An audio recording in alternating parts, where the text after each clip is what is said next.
So it can be sexy to plan sex. And it's the exact opposite. We need to feel arousal in our bodies first, and then the mental desire comes second. Physical aspects as a derm that can play a role, because there are like certain skin conditions that make people not want to have sex, like people who have conditions like It has the potential to be one of the most intimate, vulnerable, beautiful experiences you have with your partner. There's always one person who is like the initiator.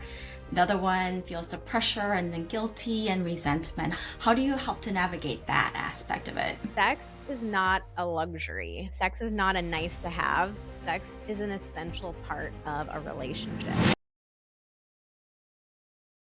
Well, we're so excited to talk with you, Vanessa. We have so much to talk about, but before we start, we have to ask you, what is the reaction people get when you tell them, like at a party or at a gathering, what you do for a living? Thanks for having me. I'm so excited to be here. It's definitely a little bit of a, oh, that's interesting. And then inevitably, a few minutes later, I get cornered. Somebody will say, "Okay, so I have a question. Is it okay to ask you something?" And I love it. I think we're all so desperate for open, honest, raw, vulnerable conversations about intimacy and sex and relationships. So I always feel really honored when people trust me to ask their deepest, darkest questions. love it. And I feel like you've seen it all. What is one of the biggest myths people still believe about sex that makes you want to scream into a pillow? Oh, maybe there more are than so one. many. We could Yeah, literally do right? this entire interview all about them. But I'd say one of the most frustrating ones is the idea that great sex is just supposed to happen naturally. And I don't blame any of us for feeling that way, because if you think about it, the only sex education that we've ever gotten is watching sex scenes on TV and in the movies. And on the screen, it is always effortless. Like, you know, the characters they just have to look at each other in a certain way, and it's game on. They're running off into the bedroom. And so when we see that same scene played out over and over and over again, of course we start to internalize that that's what sex is supposed to be like. If I've really found my person, if we really have the right chemistry, it should just feel easy and effortless. But the reality is, there is nothing effortless about having a great sex life, especially if you want to have a great sex life in a long-term relationship. It takes really consistent effort. It takes open communication. So I think it's really important for us to recognize that, because my husband and I, we work with so many couples who really love each other, but they feel so scared about the fact that sex doesn't feel natural or effortless in their relationship. And so much of what we do, like our tips and techniques, are actually very simple. It's not like, when I say effort, it doesn't mean, you know, hours and hours of strenuous labor, but it's just like being thoughtful and mindful about it. So it hurts me to see these beautiful relationships struggling when all they needed to do is a couple of simple steps to keep that passion alive. Yeah, yeah, I know. So, yeah, speaking of, like putting the work into sex, do you feel like it's like kind of an epidemic? Like, are people not having sex as much? I think about Japan and how like the population's dwindling. Yeah. But I think there's also something normal too, like relationships, like you said, especially long term, you kind of have to plan and put in some effort. So I'm curious to get your thoughts. Like, what do you think are the reasons why, or what are the root causes behind not having sex, or sex not being as much of a thing in relationships? A huge one is just that we don't talk about it. I mean, most couples in long-term relations, they don't talk openly about their sex life. I've worked with so many people who have been together years, even decades, and never really had a productive, positive, open conversation about their sex life. And it's really hard to have great sex if you can't even acknowledge like we're having true. sex to begin with. So that's a Yeah. big one. And then a lot of the like boring culprits, like we're all really stressed. We're all very busy and tired. And sex, we often treat sex like a luxury. Oh, if I magically have more time in the day, if I magically get this huge burst of energy and excitement, then I'll do it. But most of us don't. Most of us are living really jam-packed lives where it just feels like it keeps getting put farther and further down on the to-do list.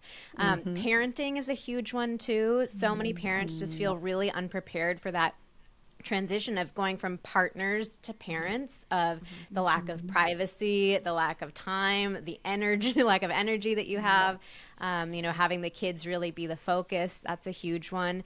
And also increasingly, we're seeing mental load imbalances. So relationships where one partner's feeling like, I'm carrying all the weight of this household or of this family. Like, I've got that running ticker list in my head of like, oh, I have to do this and this and this and this and this and this. And my partner's just kind of sitting there not even thinking about like, how does the toilet paper magically get replenished in the bathrooms every day? How do we magically have all the food that we need in the pantry at all times? So that's a huge one that we've been talking about a lot more lately. Yeah, that all makes sense, actually. And then, also just it's coming, and, we're dermatologists, but we're also moms, and we like to talk about real life things. But, I'm just also thinking about physical aspects as a derm that can play a role, because there are like certain skin conditions that make people not want to have sex, like people who have conditions like psoriasis, especially if it involves their genitals, or like a condition called hidradenitis suppurativa, that's like involving their armpits and their groin area. So do you see that too, like certain physical things as well? It doesn't have to be derm, but Absolutely. just like those aspects. Yeah, a huge one that comes up is sexual pain. I'll give you guys a shocking statistic. 30% of women reported feeling pain the last time they had sex. That's not like in their lifetime or once in a while. That was the last time they had sex. And our bodies are hardwired to avoid pain. So if sex is a painful experience for you, there is no way you're going to want to have a ton of it. And there are plenty of other, other conditions that could get in the way of you just not feeling desire, of you not wanting your partner to see your body. It can be really challenging. Yeah, I could see that like also playing a role with like when you were saying partner to parent, like of course there's just the mental exhaustion, physical exhaustion, but like bodies change like after you have a baby too, and I could see that playing a role. Oh yeah, so many postpartum challenges. If you had a challenging birth, you have pelvic floor issues. A lot of people experience pain after, so that can be a very, very challenging time. So is it abnormal then to experience pain? Like that is something that you need to figure out, or is it, could it be a mental thing, or what? Can you explain the pain a little bit more? Sex should never be painful. And unfortunately, as women, we really get socialized to downplay our pain. Even if you try to go to the doctor, I have so many horror stories I've heard from women who said, I tried to talk to my doctor and they said, oh, you just need to relax, have a glass of wine, don't think about it. But that's just the worst advice. If you're experiencing pain, like you deserve a provider who's going to help you get to the root cause of it. Sex should never be painful. So sometimes the causes of pain are mild, like it's really just a case of you need more lubrication. You're creating a little bit of extra friction and it's just not feeling good. So sometimes it could just be a pure lubrication issue, but other times it might be a pelvic floor issue. So it can be more serious. Yeah. So you had mentioned desire, right? But I think also, as you mentioned, a lot of us women have this mental load that we're always thinking about, these lists we're going through. And so that leaves very little time for desire. But what's the difference between like a spontaneous desire versus responsive desire? Like explain that as an expert. I'm so glad you asked about that, because this piece of information is game changing. I have gotten so much feedback from women, especially when I share it, like on our social media accounts. Women will reach out and say, that blew my mind. It completely changed everything about how I was thinking about sex. So these are the two sex drive types. Most people don't even realize that two different types exist, but what they are based on is where we feel desire first. And there are two places that we can feel desire. So we can feel mental desire, like the idea of sex sounds good. Maybe it pops into your head randomly. You're just thinking like, yeah, I want to find my partner. Let's have some sex. Then we can also get turned on physically. So our bodies start to get excited. They start to get ready for sex. For us women, that's things like getting wet, nipples getting hard, heart rate starting to increase. So the two sex drive types depend on where you feel that desire first. So the first type that I want to talk about is spontaneous. And that's when you have mental desire first and then the physical arousal follows. So if you think about all the sex scenes that we see on TV and in the movies, that is always spontaneous desire. It's just kind of that like out of the blue, hey, that sounds really fun right now. Where's my partner? And it's like game on from there. So most people think that desire is supposed to be spontaneous, but research shows that men have spontaneous desire, but women very often do not. Only about 10 to 15% of women do. Wow. Most women have the second kind of desire, which most of us don't even realize exists, and that's responsive desire. And it's the exact opposite. We need to feel arousal in our bodies first, and then the mental desire comes second. So a classic way of knowing that you have responsive desire is if you've ever been in the middle of sex or even at the end of sex and you catch yourself thinking, this is kind of fun. Why do I never seem to want this? That's responsive desire. So it's not that you don't have desire. You have low desire, no desire. It's just you've been thinking about desire in the wrong way. You've been waiting to feel that mental interest in it. But for you, you're not going to get mentally interested until your body is already ready and excited and starting to feel good. So the classic way that we initiate sex is like asking our partner, hey, do you want to have sex with me? That's a mental initiation. You're asking, yeah, does the idea of sex sound good to you? If you ask somebody with responsive desire, do you want to have sex right now? 99 times out of 100, the answer is going to be no, because they haven't had any sort of physical arousal or stimulation yet. So we have to flip around how we're thinking about initiation and really appeal to the body first. So what do you suggest to couples that are, struggling with that? I mean, it sounds like you're describing a very common issue that men and women struggle with because men are from Mars, women are from Venus, right? Like we all we are so different. How do you, it's like we speak different languages. How do you suggest that we solve that problem? So first, just knowing that these two sex drives exist, like really changes things for people. Just understanding like there's nothing wrong with you. You are not broken. It's just that you have a different kind of desire. That can really just be game changing in and of itself. But I often recommend that couples do more of a 2-phase initiation. So rather than asking like, want to have sex, do something that involves being physical with each other and keep it simple. Like maybe it's literally just cuddling, maybe it's making out, maybe it's giving each other massages, but like get your body involved first. And then once you're starting to feel good, then you can talk about whether you want to go further. I also like changing literally just one word in the initiation. Instead of asking, do you want to have sex? Because for me, like that feels like a very high bar. Like, do I want to have? No, I don't know. No, I don't really want to. The other thing that I want to like normalize too is it's so common to not be in the mood at the exact same time your partner's in the mood. Like I want people to get used to the fact that when your partner initiates, you are not going to be in the mood. It would actually be really weird if every time your partner initiated, you were like, oh my God, that's so crazy. I was literally just about to initiate to you. Like that's just not going to happen, right? So we have to like get used to the idea that we're not going to be in the mood in those exact same moments. So my husband and I change initiation to ask, instead of do you want to, are you open to having sex, or are you open to connecting with me? And so for me, just that little one word swap, it really lowers the bar, and it makes me think about, like I don't have to be magically wildly turned on in this moment. I just have to be curious about the possibility of connecting with him. Love that. I mean, speaking about initiation, I feel like that was really helpful, but also feel like, is there a point in time where maybe couples, there's always one person who is like the initiator, the other one feels the pressure and then guilty and resentment? How do you help to navigate that aspect of it? I believe really firmly that both partners in a relationship need to initiate. And it doesn't need to be 50-50. I'm not saying, get out your little tally and keep track of it. But initiating is a really, really vulnerable act. And unfortunately, the pattern that we see, especially in male-female relationships, is that men are doing the majority of the initiating. And because it's such a vulnerable act, and I think we actually don't give men a lot of credit for like how much vulnerability they take on in doing it.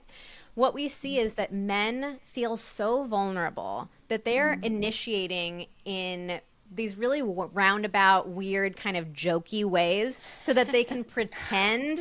If you say no, it's like, oh, well, I was just joking. So, like, you'll see a lot of like boob honking, you know, coming up behind her while she's washing the dishes and like honking her boobs or trying to slap her ass or like making a crude joke out of it. And women are like, why would he think that that would be a beneficial, like a great way to initiate? Like, why would he think I'm going to say yes? And I'm like, because he can have this plausible deniability. Like, oh, I was just joking. Like, I wasn't actually trying to initiate.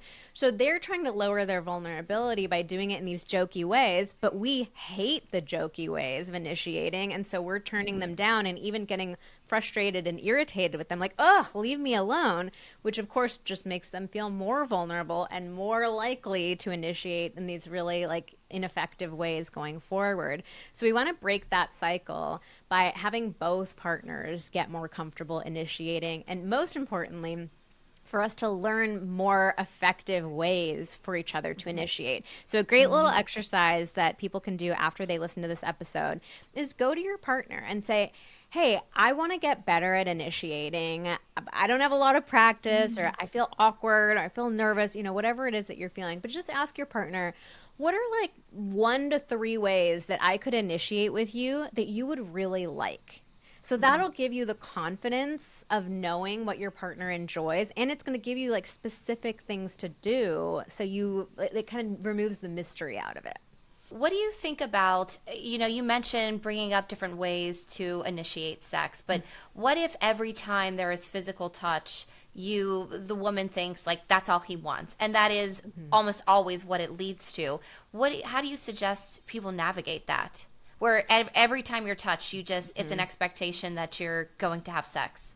This is something that I named the bristle reaction. So if you've ever felt yourself just recoil when your partner touches you, like they might literally just be trying to put their hand on your shoulder and you just feel yourself like bristling and pulling away from their touch, that's a sign that you've gotten into this pattern where you're associating touch with leading the sex, or you're associating like when my partner touches me, it's because they just want one thing. And this is a really common dynamic that couples get into in long-term relationships. At the beginning of the relationship, it's like we can't keep our hands off of each other. We love all that contact. But as time goes on, we stop touching each other as much. And we really only start touching each other in the lead up to sex or during sex itself. So we start to make this connection that touch is supposed to lead to sex, and that leads us to bristle. So the solution here is we have to bring more touch back into the relationship, and more non-sexual touch in particular. Like touch is so powerful and so underrated. Most couples just are really not thinking about it.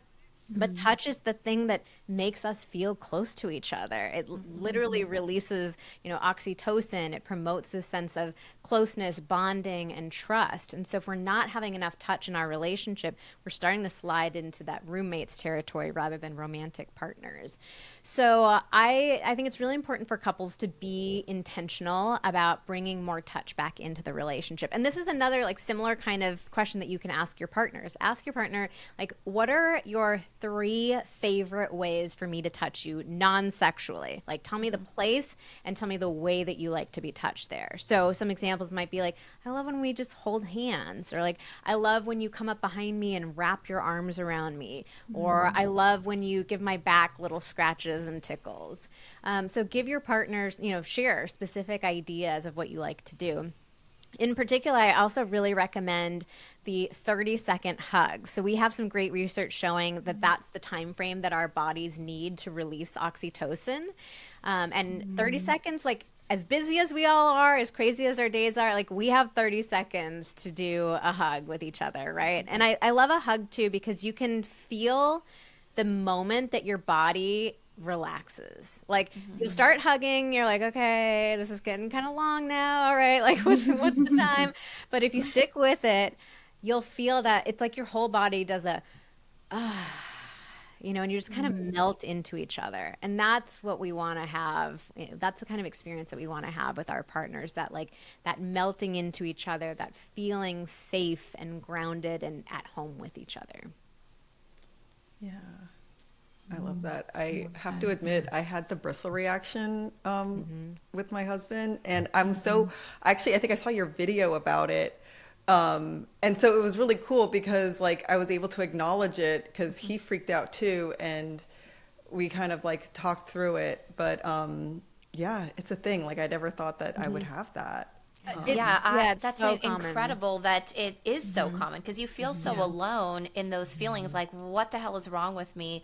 Why do I feel this way? Is something going on with me? Is there something going on with us? And I've never heard of that before, and I'm so thankful that you're bringing this up. Yeah. I think just emphasizing touch too. Sorry. It's just like, we're so busy too, all of us. And I was just like trying to think about when was the last time my husband and I even just like touched each other in a non-sexual way, like giving him a hug or holding hands. I don't remember when we held hands last time, but it's so important, for just any types of relationship. So that's a really good tip. I really like that. Yeah. Yeah, we have a membership for couples called Deeper, and today we are launching this sensual touch challenge to help couples like explore different ways of touching each other. We're giving like specific techniques and showing you exactly how to do it, because it's such a big issue in so many relationships. Like we used to feel electrified by our partner's touch. It was like he could just put a fingertip on me and it was like, oh, like feeling all that excitement. And now, nowadays most people will say like, oh, my partner's touch just feels annoying and kind of bothersome. So we want to help couples explore like getting that chemistry back with each other, getting that excitement back, and recognizing that like it's so basic and simple, but it's so important. Yeah. So you gave an example of, the 30-second hug, and without spoiling too much, but what are some other ways, especially if you're starting from scratch? Because I think, as moms and women who carry a lot of mental load, and very successful women who are doing it all and don't feel like they're getting reciprocated from their partner, like where do you start if you had to start from scratch? This is what I call my get intimate technique. So it's the GET stands for 3 different things. I'm super practical. Like, of course, if we could all go away for like 2 weeks on a romantic vacation, that would be great. But I'm like, what are the things that we could do on a daily basis? Like really simple, easy, actionable, but they're going to give us the maximum bang for our buck. And so that's what the get intimate technique is. So the G stands for gratitude. Research shows that gratitude is the #1 predictor of marital satisfaction, which is crazy if you think about. Like, all of us know about gratitude, but I think a lot of us have this kind of like eye-rolly attitude towards it, like, oh, okay, let me get out my gratitude journal. Like, it feels a little bit cheesy, but there's actual research showing that it is a huge, like the #1 predictor of marital satisfaction. And I think the reason behind that is because to me, there's nothing sadder and more lonely than choosing to spend your life with somebody, but winding up feeling invisible to them. And I think that's what so many couples in long-term relationships feel like. Like, do you even notice me anymore? Do you even see me anymore? So gratitude is a very simple and super effective way to start seeing each other again. And all you need to do to make it practical is 1 time a day, just point out something that you're grateful for about your partner. So it could be something you saw them do. Hey, I saw that you unloaded the dishwasher. I really appreciate that. Thank you. Or it could be something about them. Like, have I told you lately how much I love your goofy sense of humor? Like, you're just always making me laugh, and I love that about you. So literally that takes, 5 seconds, but it feels so good for your partner to receive. And bonus, it actually feels really good for you to say too. So it's like, it feels great on both ends of it. So gratitude is the G. E is for eye contact. Eye contact is another one of those things that, like, now that you've heard me talk about it, you will start to notice, like, oh my God, I really don't make very much eye contact with my partner. Like, we just stop. literally seeing each other. And it goes back into the, the seeing each other thing that I mentioned a minute ago. But so many of us, like, our partner will walk into the room. We don't even look up. We're on our phones. We're on our computers. We're running around, doing a million other things. So just taking that literally could be 1 second to just look up, make eye contact with your partner, smile at them, or you can multitask and do the eye contact and the gratitude at the same time, but just taking a little bit of effort to make eye contact with your partner and let them know, like, I see you. And then the T is for touch, which we just talked about. And I usually recommend the 30-second hug. And then the other one is the 6-second kiss. So that's also the time frame where we start to release oxytocin. So a 6-second kiss could be, my husband and I actually have a little ritual where we do it every night before bed. But it could be like first thing in the morning. It could be when you're saying goodbye or hello. But again, it's like one of those little things that reminds us, like, you're my romantic partner, not just the person that happens to live in my house and helps take care of my kids with me. Yeah. Yeah, I love all those tips. That's awesome. Yeah, so if you do those 3 things, you can do them, like, overlap them all, do them at the same time. It could take you 36 seconds in a day, but if you did those consistently, you will feel a huge difference in your relationship. I love it. And they're like, it's not that hard. These are just like small little practical tips for like a busy working person. Something that you mentioned before, the term mental load, I think that that's, a huge deterrent. It's a huge thing. And I'm curious, what your suggestions are surrounding that. How do couples navigate that aspect of their relationship? Well, the first step is awareness. Most people don't realize what mental load is or have never really had a conversation about it with their partner. So if you haven't heard the term, mental load is the invisible mental labor that goes into running a household and family. So we have actual, like, chores and responsibilities that we have to do, like doing the grocery shopping, picking the kids up from soccer practice. But behind each task, there's also an incredible amount of mental labor that goes into it. So grocery shopping is not just grocery shopping. It's also remembering, like, the kids don't like that brand of cereal, and last time we got those cookies, everybody got a stomach ache, and I promised to make muffins for the soccer team, and that's on Saturday, so I have to make sure I go grocery shopping by Friday, so I have all the ingredients for making the muffins. So it's just this constant list of things that are going through our heads.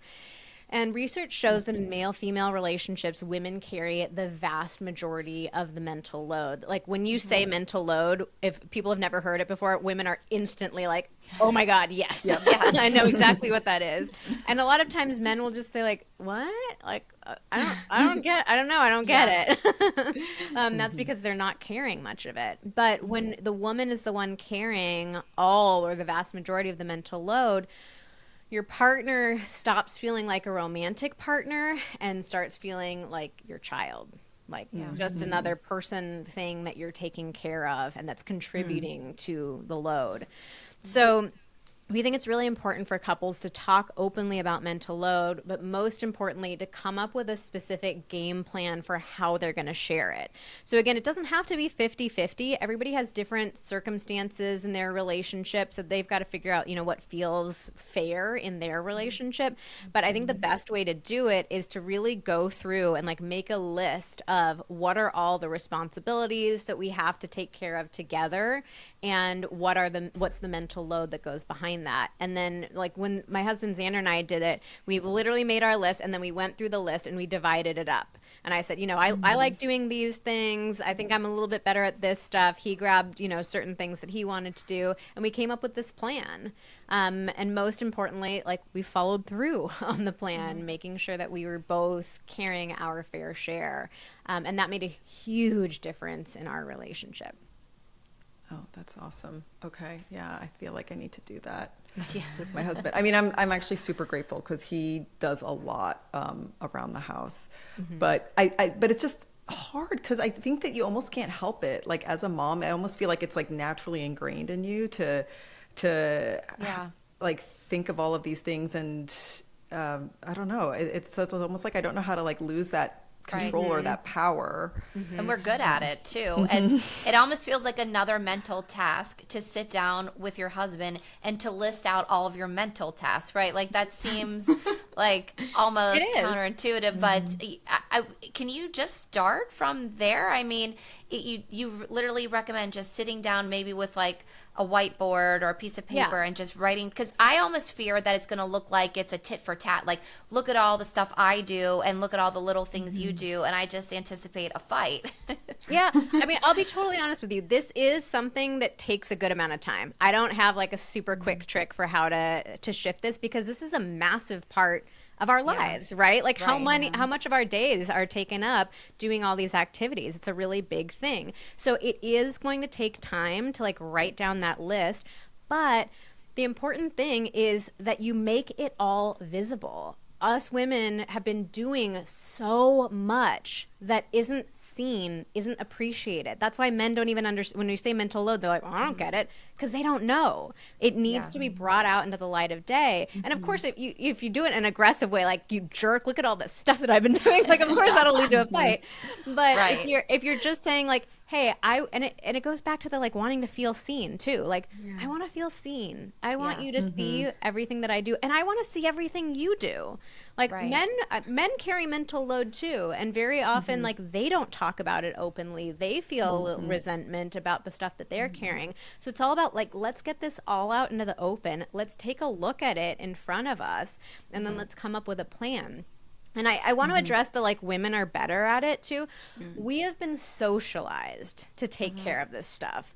So I'll give you an example. Like I am crazy about our linen closet. Like I want our linen closet to, I have, you know, all my special folds that I do. I can fold a fitted sheet to make it look like a flat sheet. And I'm like, I'm so invested in this freaking linen closet. And my husband is like, babe, no one opens the linen closet. Like nobody's seeing it. And I have to kind of check myself sometimes of like, where does this come from? Like, and it really is from socialization. Like I was taught to believe that being a good woman is keeping a neat and tidy household.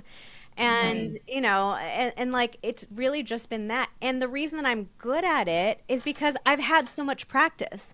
I've folded a million fitted sheets. So if my husband starts folding one today, like he's not going to be good at it. But you know what makes us good at stuff?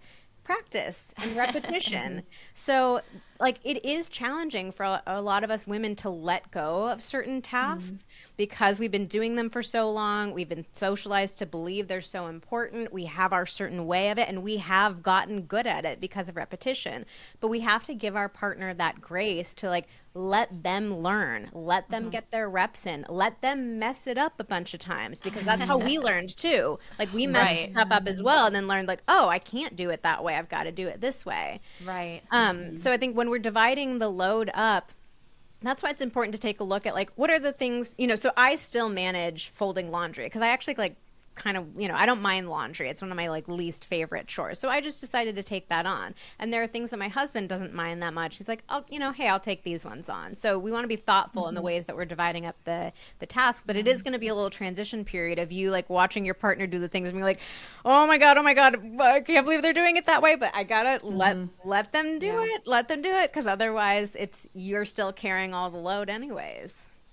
So with all of this mental load, you know, and I find this for myself, like, is it normal to be just so busy and exhausted to have zero desire? Like, explain that, because I know that I have a lot of friends who have told me, I just don't even have any interest in it. Is that normal? Is that abnormal? How do you fix it? Is it something that's fixable? Is it something that needs to be fixed? I mean, what's the deal? It's very normal. I mean, that's the most common complaint that we hear from people. It's just like, I'm just exhausted. I'm tired. I don't have the energy. And so I think step one is for us to recognize that sex is not a luxury. Sex is not a nice to have. Sex is an essential part of a relationship. And that doesn't mean there's one exact right way to do it or all of our sex lives need to look exactly the same. But I do think it's really important for us to recognize that sex is a valuable part of a relationship. And it's worth us carving out some time and energy for it. Sex is not just a physical act. It's not just putting body parts in body parts. Sex is a way that we express our love for each other. It's a special thing that we are choosing to do with just this one person. It's what separates our relationship from a friendship. And it's like an experience that we co-create together. There's something very, very sacred about it. So I want people to stop seeing it as, oh, it's just sex, it's just getting off, and really recognize that it has the potential to be one of the most intimate, vulnerable, beautiful experiences you have with your partner. And I think most of us, we know that. Like, we can think back to these past experiences of like, oh yeah. Like, I remember those times when, like, lying in each other's arms afterwards, feeling closer than I've ever felt to another human being, more open than I've ever felt.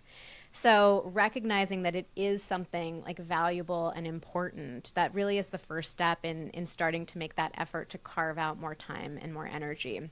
So to make it a little bit more practical too, like another tip that I like around initiation is so Xander and I, we often talk in the morning about making space for sex sometime later that day. For me, sometimes initiating in the moment, it feels like a little bit of a pop quiz. Like, wait, you want to have it right now? Like, I wasn't thinking about it. I've got all this other stuff that I'm doing. So doing it in the moment for me isn't always the best. But if we talk earlier in the morning and he says, okay, let's talk about our schedule for the day. Hey, I'd really love for us to make some time with each other. When do you think we could do that? And then he'll ask me, like, what can I do to support you if you have a lot on your plate today? How can I be a good partner to you?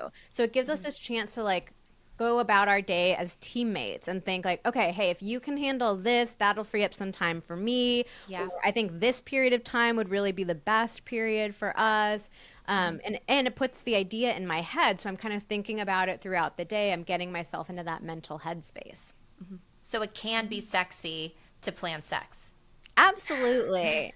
I think people have scheduled sex gets such a bad rap, and I think that's because people think of it in this very clinical way. It's like, okay, let's get out our calendars. All right, Wednesday from 8:35 to 8:55. I'll carve that out for you. And we think of it like we're, signing some contract that we have to do it. And of course, if you're going about scheduling sex the way that you go about scheduling your dentist appointment, of course it's going to feel terrible. Yeah. But I don't think it needs to feel that way. I try to think about scheduling dates. Like, think back to the very beginning of your relationship. When you were first starting to date your partner, you were scheduling dates with each other, right? Like, your partner would say, hey, do you want to go out with me on Friday night? And you would get so excited about that. Like, oh, they're carving out time for me. They want to see me. They've got a lot of stuff going on in their lives, but they want to create that time for me. But you were scheduling sex, essentially. Like, once you and your partner start being intimate, when you're scheduling dates with each other, you're scheduling sex. So it's not like we've never done this before. Now, like, oh, we have this old boring relationship and we have to schedule sex. You've been scheduling it from the very beginning, but we just had a different attitude about it. So that's how I feel about it now. It's like, yeah, I'm thinking about it. I'm planning for it. I'm being intentional. I'm not, scheduling it like I schedule a dentist appointment, but I'm showing myself and my partner that this is something important to me and I want to carve out time and I want to get excited for it. Love that. Yeah. I think I'm very surprised. Well, not maybe surprised isn't the right word, but just there's a lot of communication, clear communication that goes on for great sex. And maybe that's even more important than the physical aspect of it, which is something I actually didn't expect. So that's really enlightening. And for the time that we do have some questions that we submitted to our followers, and really want to at least answer a few of these. Number one, is it normal to be attracted to your spouse but not have the desire for sex? That definitely can happen. Typically, what the culprits are in those kinds of situations are painful sex. It could also be a lack of emotional connection. Like, you find your partner physically attractive, but you're just not feeling emotionally close to them. And for so many of us, if we don't feel close to our partner, we don't feel open to being physically intimate with them either. And then another major culprit is that the sex that you're having is not worth craving. That's actually one of the biggest contributors to low and no desire that we see. And so it's not that and again, it's not that anything's wrong with you. It's like, why would your body crave something that's not an enjoyable experience? It doesn't make any sense. I like to compare it to mushy broccoli. Like, do you ever wake up in the morning and say like, oh, I'm just dying to have a bowl of overly steamed mushy broccoli? Like, of course not. It's not an enjoyable thing to eat. So why would I crave it? Sex can be the same way. And especially in male-female relationships, there's a real gap. Like there's an orgasm gap between how often women are orgasming versus how often men are orgasming, and even just overall enjoyment. A lot of women aren't enjoying the sex that they're having. So if that's the case for you, that's something that we can help you with. And then is there a golden number that couples should be being intimate and having sex per week to maintain a healthy relationship? There isn't a magic number. Like that's one of the most common questions that I get asked. And I totally understand the desire to want to know some sort of magic number. But the reality is like, if we're just trying to have sex to hit a quota, like, okay, I heard we're supposed to do it 2 times a week. If you're just forcing yourself to do it to hit a quota, it's not going to be enjoyable sex. Your sex drive is actually going to decrease even more, and you're going to want it even less. So I think it's more important for us to focus on the quality of the sex that we're having. And then once you're really enjoying it, I find that a natural frequency tends to fall into place. But that being said, I do think it's important for us to make that effort and to not just like wait around to feel desire, but to actually really prioritize it. And then lastly, there are medications that patients may be on that may interfere or eliminate their sex drive. Do you have any tips for those patients who may need the medications for their mental health or physical health? How to improve their, That can be that so aspect. challenging and so frustrating. You're like, I need this medication, but it's also having this impact on me. And I think a lot of people get prescribed these medications without being told about the sexual side effects. But there are unfortunately a lot of medications that can affect desire and arousal. So it really comes down to finding a provider that is willing to work with you on this, someone that you feel comfortable talking to openly about your sex life. There are things that can be done, of course, in collaboration with your doctor, but it could be things like changing different medications, changing the dosage, the timing of the dosage. There are also some supplements that we have some research showing that they can mitigate some of the sexual side effects. And actually, one of the most interesting things that can affect it is exercise. There's some great research showing that exercise can mitigate sexual side effects, especially for like antidepressants and anti-anxiety medications. Love it. Oh my gosh, I feel like we could talk to you so much longer. Cause I mean, I was just like riveted the entire time talking to you. But we just have a few more minutes. I just wanted to see, I don't know if you're able to share just like 3 top pieces of advice, for our listeners. They're just takeaways. And then also if you want to share anything else, anything about your deeper membership, or any other plugs like that. Yeah. Okay. So number 1 would be start talking about sex with your partner. I'll give you a super practical thing to do here because a lot of people hear that and they immediately start thinking, oh, I've got to like tell my partner all my complaints and irritations and that secret move that they think they have. I actually hate it. Don't do that. Instead, we want to ease our way into it. And I want you to start talking about sex in a positive way with your partner. Like we have to build a communication foundation first before we start talking about the trickier stuff. So here's something super simple that you can do.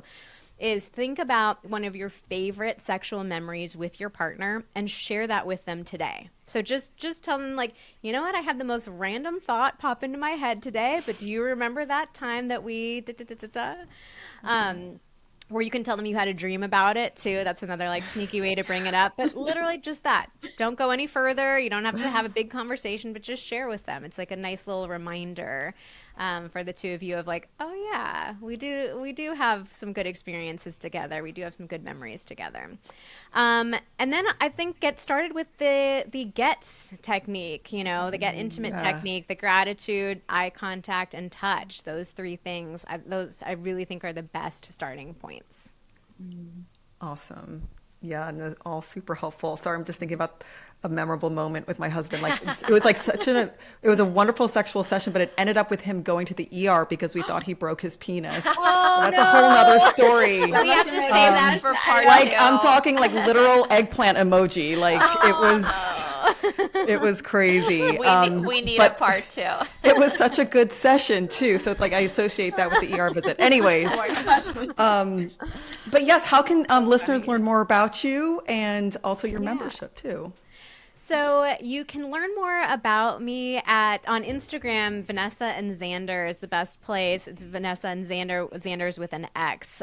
We do content together, and that can also be that'll be my like third tip for people to do is just follow our account because we design so much of our content to open up conversations between partners. We do a lot of funny, like silly stuff, so it's not all serious. It's not like you're having to talk about all your complaints and frustrations, but it helps create that positive foundation of communication. So Instagram, Vanessa and Xander. And then if you're just ready to jump in, if you're listening to this and like, oh my gosh, I want to put these tips into practice, I want to like really dive in, we have a membership called Deeper. That is for couples who don't want to settle in their relationship. Yeah. They want to have real intimacy, like real closeness, and really feel like being reminded of like, that's my person. I chose them for a reason because there's something so special between the two of us. So we have you start off with a quiz that helps identify the 5 keys to everyday intimacy, the best starting point for you. And then you'll get like this customized roadmap of things that you can do in your relationship. And again, they're all very practical. It's like, what are those little bang for your buck type of things? And we also have a lot of fun technique stuff too. That's another part that we didn't really get to touch on in this interview, but I love teaching people like actual sexual technique. For me, I learned all my sexual technique from Cosmo, and it was not good. Yeah, right. Me too. Same. Unrealistic. So many weird tips. Yeah. So I was like, there's better ways to teach. There are better techniques, better ways to teach this. So we teach a lot of fun stuff about like sex positions that actually work, blowjob techniques that actually help you enjoy giving them and feel super confident and sexy. So that's a big part of the membership as well. And we even I'm super excited about this. We have a custom chatbot that we trained on everything that I've ever created, like the book, every podcast episode, every interview, blog post. And so you can chat with it. And I know with such a sensitive topic, sometimes it can be really hard to know who to turn to or to ask those questions, but this is so private. You can literally just, type in what your questions are, tell it about your situation, and it spits out the most incredible answers. It's available whenever you need it. So those late night sessions where you're, trying to Google in incognito mode and not finding anything good, like you can turn to this chatbot instead, and it's super helpful. So you can check that all out at vmtherapy.com/deeper. So it's VM, my initials, vmtherapy.com/deeper. Amazing. Awesome. Well, yeah, thank you so much for your time and your expertise. And yeah, we might have to have you on again and talk about the sex techniques. We do a part two. Yeah, for sure. All right, everyone. Yes. Well, everyone, please follow Vanessa. Send in your questions for future part 2, and please share this episode with a friend who might need this.